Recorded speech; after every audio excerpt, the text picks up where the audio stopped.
नमस्कार, जय हिंद दोस्तों। स्वागत है आपका अपने YouTube चैनल सारांश कंपटीशन क्लासेस के एकेडमी। तो प्यारे मित्रों, अपन चर्चा करने वाले कौन सा कि आपके प्री BSTC का एग्जाम है और ये लगभग आपके पास अब दिन बचे 30 दिन। कितने? लगभग आपके पास दिन बचे 30 दिन। और प्यारे मित्रों, इस 30 दिनों को आप अपनी रणनीति के साथ में, बेहतर रणनीति के साथ में गुजारना है, ताकि 30 दिन बाद में जब आप एग्जाम दे के आओ तो एक सिलेक्शन वाली सीट आपके पास हो।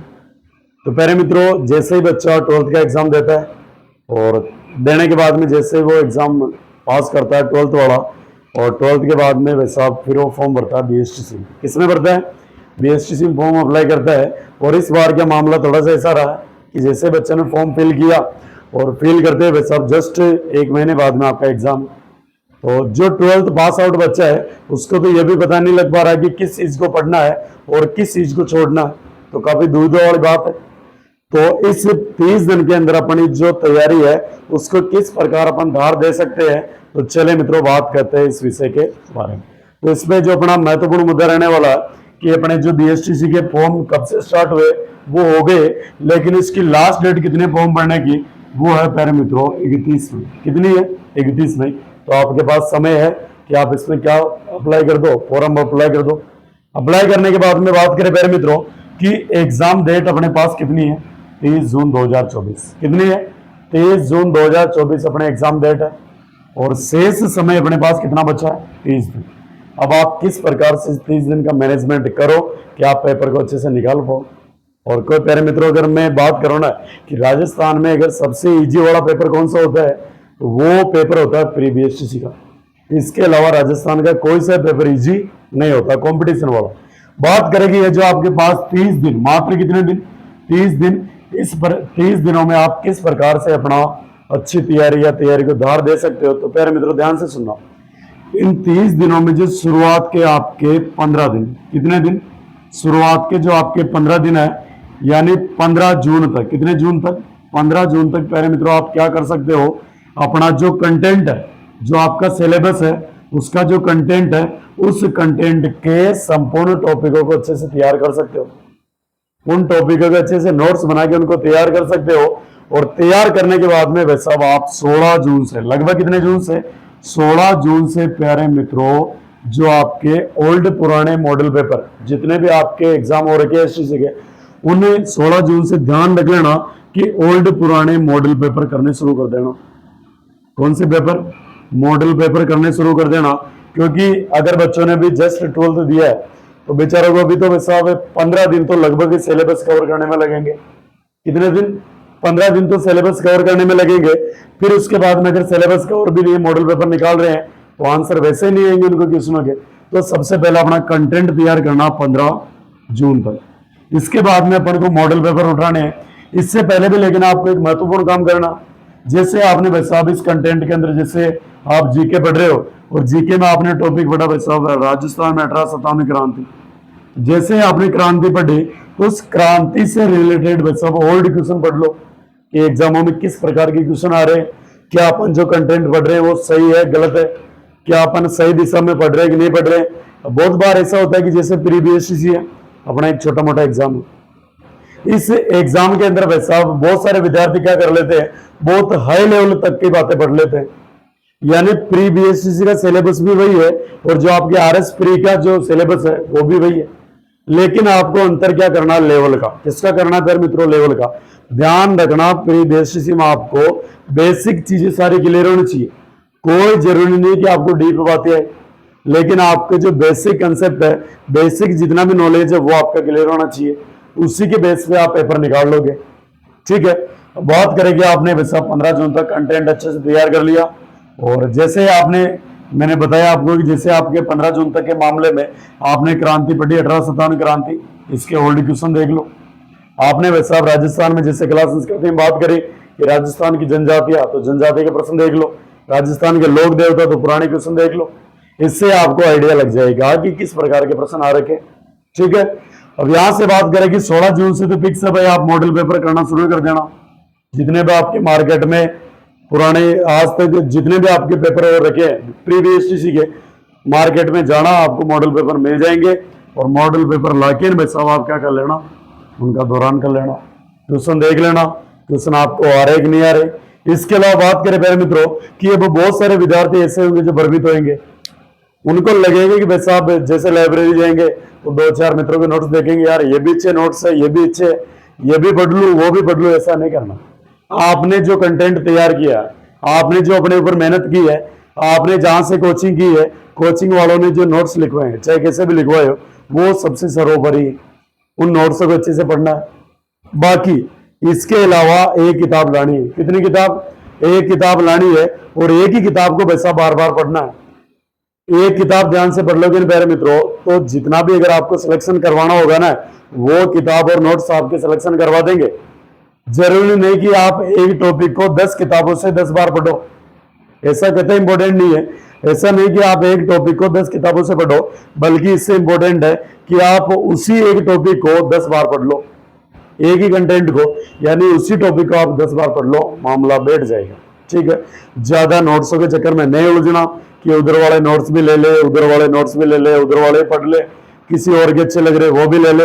अब आपके पास बहुत सारे बच्चे ऐसे होंगे, आपके दोस्त लोग, जो आपको भांति भांति के कंटेंट दिखाएंगे, विषय वस्तु दिखाएंगे, आपको अनेक प्रकार के नोट्स दिखाएंगे, लेकिन भ्रमित नहीं होना। आपको खुद के नोट्सों पर क्या करना है? विश्वास करना है, और सबसे बड़ी बात है खुद पे विश्वास करना है। अगर आपको वास्तव में लग रहा है नहीं इस बार मैं सिलेक्शन निकाल लूंगा या निकाल लूंगी, तो 101% निकाल लोगे। और अगर आपको लग रहा ना भाई साहब क्या पता मामला बैठेगा कि नहीं बैठेगा, तो वास्तव में नहीं बैठेगा। तो सबसे पहले किस पे भरोसा करना है? खुद पे। खुद पे भरोसा करके भाई साहब 15 जून तक अपना कंटेंट है उसको तैयार कर लो। तैयार करने के बाद में फिर अगर आपके मामला बैठता है तो ट्यूशन से निकालो, उसी टॉपिक को पढ़ो, और टॉपिक को पढ़ के भाई साहब टॉपिक से संबंधित क्वेश्चन निकालो। जैसे क्वेश्चन निकालोगे धीरे धीरे आपके शुरुआत में हो सकता है कि मॉडल पेपर में वैसा आपके 200 प्रश्न, इनमें से आपके 60-70 ही सही हुए। कितने? शुरुआत में आपके 60-70 ही सही हुए, लेकिन प्यारे मित्रों धीरे धीरे आपका मॉडल पेपर में लेवल सुधरेगा, और धीरे धीरे जाते जाते आपका अगर 150 प्रश्न भी कर पाते हो 200 में से, तो वैसा आप केकड़ी जिले में अच्छे रैंक के साथ, या राजस्थान के किसी भी कोने में बैठे हो, अच्छी रैंक के साथ अपना सिलेक्शन करवा सकते हो। क्या करवा सकते हो? सिलेक्शन करवा सकते हो, क्योंकि जैसे एक प्रश्न 3 नंबर का, तो भाई साहब 450 नंबर में आपका आराम से सिलेक्शन हो रहा है, अगर आप 150 प्रश्न भी कर पाते हो। चलिए, यानी ये तो आपके हो गए पढ़ाई से संबंधित बात। तो किस प्रकार क्या पैटर्न रहना है? आपके कुल प्रश्न आएंगे 200। कितने आएंगे? 200। इनमें से 50 प्रश्न आएंगे मानसिक योग्यता, यानी जिससे बोलते हो आप रीजनिंग। क्या बोलते हो? रीजनिंग। तो ये 50 प्रश्न आपके रीजनिंग के, और कोई से भी किताब ले आना, रीजनिंग पढ़ लेना, जो आपके नोट्स है वो पढ़ लेना, बाकी ज्यादा चीजों में अपन को उलझना नहीं। जो भी आपके बेसिक कंसेप्ट है उनको क्लियर करो। इसके बाद में फिर आएंगे आपके 50 प्रश्न राजस्थान सामान्य ज्ञान, जिसमें आपका हिस्ट्री कल्चर, जो आपके हिस्ट्री कल्चर, राजस्थान की ज्योग्राफी, इसके अलावा कुछ जो आपके राजस्थान की पॉलिटी है, और पॉलिटी में से करंट का भाग कौन सा, कुछ पॉलिटी में जो आपके जैसे बात करें मुख्यमंत्री कौन है, शिक्षा मंत्री कौन है, ऐसे पदाधिकारी पूछ लिए जाएंगे। इसके अलावा और बात करें प्यारे मित्रों, सबसे ज्यादा ध्यान देना पड़ेगा तुमको यहाँ पे राजस्थान सामान्य ज्ञान, यानी प्रत्येक चीज को आपके यहाँ पे जो बेसिक बातें उनको क्लियर करना पड़ेगा। फिर आएगी आपकी शिक्षण अभिक्षमता, इसके 50%, ये आपके वैसा सिलेक्शन में बहुत बड़ी भूमिका रखेंगे। यानी बात करें ये जो शिक्षण अभिक्षमता में आपको आंसर देने क्वेश्चन हो गए, वो कैसे देने हैं कि जैसे एग्जाम में बैठ के आपको स्वयं को जितना पॉजिटिव हो सके, जितना सकारात्मक हो सके प्यारे मित्रों, उतना सकारात्मक रह के आंसर देना। उसके अलावा खुद को शिक्षक मानना, इसमें ध्यान रखना, जब ये क्वेश्चन करो ना तो खुद को क्या मानना, शिक्षक या शिक्षिका मानना है, सर या मैडम मानना, तभी आपके राइट क्वेश्चन होंगे। और इसमें आपके कॉमन सेंस के क्वेश्चन आएंगे। कौन से? आपके व्यवहारिक जीवन के क्वेश्चन आएंगे। चले, फिर आपके 20% आएंगे इंग्लिश के। कितने? इंग्लिश के आएंगे आपके 20%। इसके अलावा आपकी फिर आएगी लैंग्वेज, इसमें आपको चूज करना पड़ेगा या तो हिंदी या संस्कृत, जो आपने फॉर्म भरा तब कर ली होगी। बात करें कि यहाँ पे अगर आप हिंदी ले रहे हो तो हिंदी के प्रत्येक टॉपिक को वैसा कवर करना। अगर आपके संस्कृत है तो संस्कृत के जो आपके सिलेबस के अंदर है उस प्रत्येक टॉपिक को आपको क्या करना है, क्लियर करना। तो कुल मिला के यहाँ पे आपके प्रत्येक चीज के आपको ध्यान देना पड़ेगा। जैसे यहाँ पे बात करें कि अगर आपके 50% है तो कम से कम आप इनमें से 40 या 42% आपको रीजनिंग में करने पड़ेंगे। 40 या 42। आपका जो जीके वाला पोर्शन है इसमें लगभग आपको कितने परसेंट करने पड़ेंगे? कुल 40 से लेके 41% या 42%, और अधिकतम आप इसमें 45 तक जा सकते हो, और अगर आपकी कैपेसिटी है तो 46-47 तक भी जा सकते हो, लेकिन 40 प्लस तो आपके जीके में होने चाहिए। ओके, और बात करें शिक्षण अभिक्षमता, यह आपके कॉमन सेंस पे आधारित होगी, और इसमें कम से कम आपके प्रश्न होने चाहिए प्यारे मित्रों कितने, यानी 35 से लेके 40 तक। कितने होने चाहिए? 35 से लेके 40 तक आपके राइट आपके प्रश्न होने चाहिए। फिर आपके इंग्लिश है, इंग्लिश में आपके भाई साहब लगभग आपके अगर कमजोर विद्यार्थी हो तो कम से कम 12 या 13, और अगर ब्रिलियंट विद्यार्थी इंग्लिश के तो आपके यहाँ पे होना चाहिए 17 से 18। ये प्रश्न आपके इंग्लिश में होना चाहिए। फिर आ जाओ आपके किसमें, यानी ऑप्शनल, ये जो 30% रहेंगे आपके हिंदी, या फिर आपको यहाँ पे करने पड़ेंगे संस्कृत। हिंदी कर रहे हो तो लगभग आपके भाई साहब मान के चलो आप कि लगभग 26 से लेके 27% तक आपके हिंदी में राइट होने चाहिए। कितने? 26 से लेके 27 है। और बात करें कि संस्कृत में भी यही मामला, आपका 26 से लेके 27 तक प्रश्न क्या होने चाहिए? राइट।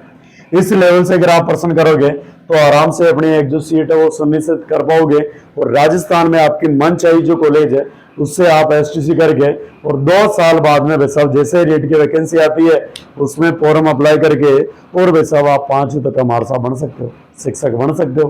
तो बहुत बड़ी अपॉर्चुनिटी है मेरे मित्रों। ये अपने पास 1 महीने का समय है जिसमें आप चाहो तो अपने सपने को पूरा कर सकते हो, और आप चाहो तो इस 1 महीने को आसानी से निकाल सकते हो। 1 महीने तक सब कुछ छोड़ छाड़ के मेरे मित्रों पढ़ाई में लग जाओ, ये 1 महीना अपना आगे का भविष्य निर्धारित करेगा। अब मैंने प्यारे मित्रों इतनी बातें तो बता दी आपको, लेकिन एक बात बताओ गुरुजी, ये जो भाई साहब आपके 200 क्वेश्चन, इनमें बताओ क्या कोई ऋणात्मक अंकन होगा क्या? ऋणात्मक अंकन? तो प्यारे मित्रों ये ऋणात्मक अंकन इसमें नहीं होगा, कोई माइनस मार्किंग नहीं है। सभी मित्रों को आराम से पूरे 200 के 200 प्रश्न करने हैं। ओके, तो चले मित्रों, इसी के साथ मैं अपनी वाणी को विराम देता हूं, और मिलेंगे अगले वीडियो में कुछ महत्वपूर्ण बातों के साथ बीएसटीसी वाले। तो अगर आपको इसी प्रकार की महत्वपूर्ण बात से बीएसटीसी के बारे में अच्छी जानकारी चाहिए प्यारे मित्रों, तो चैनल को सब्सक्राइब जरूर कर लीजिए, ताकि अगली जब भी कोई बात होगी तो आप तक पहुंच सके। धन्यवाद मित्रों।